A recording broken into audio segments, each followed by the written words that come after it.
Congressman Rich McCormick is on the select subcommittee on the coronavirus pandemic. He joins me now. Sir, good to have you back on. What does this email prove in your mind? He absolutely knew what was going on. As a matter of fact, several scientists were discussing this and agreeing with each other that it made no sense that it came from a natural selection process.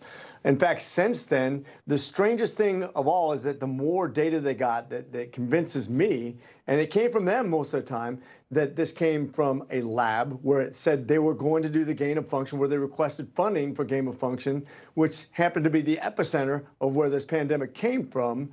That's all just simple deductive reasoning. Then they destroyed records. Witnesses disappeared, and yet they want to pretend like it came from nature. The more we studied, the less evidence we had that it came from nature, and yet people flip from the natural idea, that the natural evolution of thought process, which it came from a lab, to all of a sudden, oh, it had to come from nature. And they kept on saying, oh, raccoon caught a dog. Oh, no, it came from a civet cat. No, it came from a bat. No, it came from... Just the lies from that man, you know, who was held up as the hero in this pandemic, who really is the villain, was funding the research that led to this pandemic. I mean, it's just fascinating to see all this unfold, and to see his ability to lie is astonishing. And to double down and actually put pressure on other scientists to say the same thing, to actually mislead the public on purpose is you can't make an excuse for that. Yeah.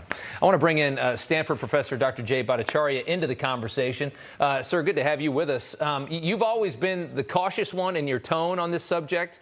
We've been talking for years now about this. You always kind of tempered me. After what you've seen now, I mean, we've seen so much more, especially in the last 6 months to a year. Do you think that Fauci has tried to cover up his culpability in effectively helping to create the pandemic?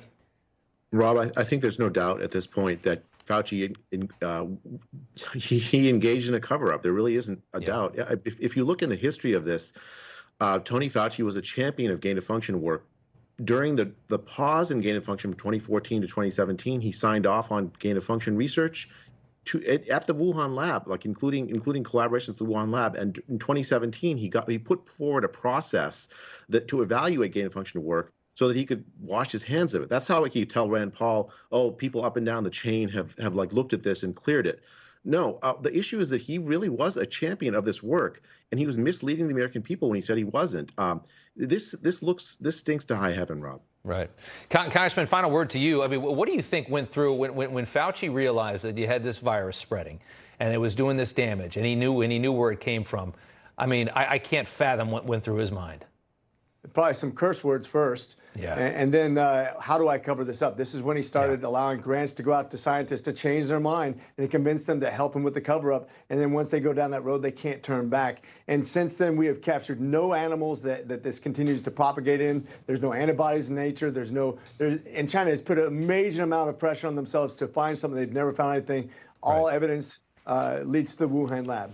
Yeah, you're right about that. And the last thing I saw from Fauci was CBS doing a puff piece about him playing basketball when he was a kid, and a pandemic that killed millions of people.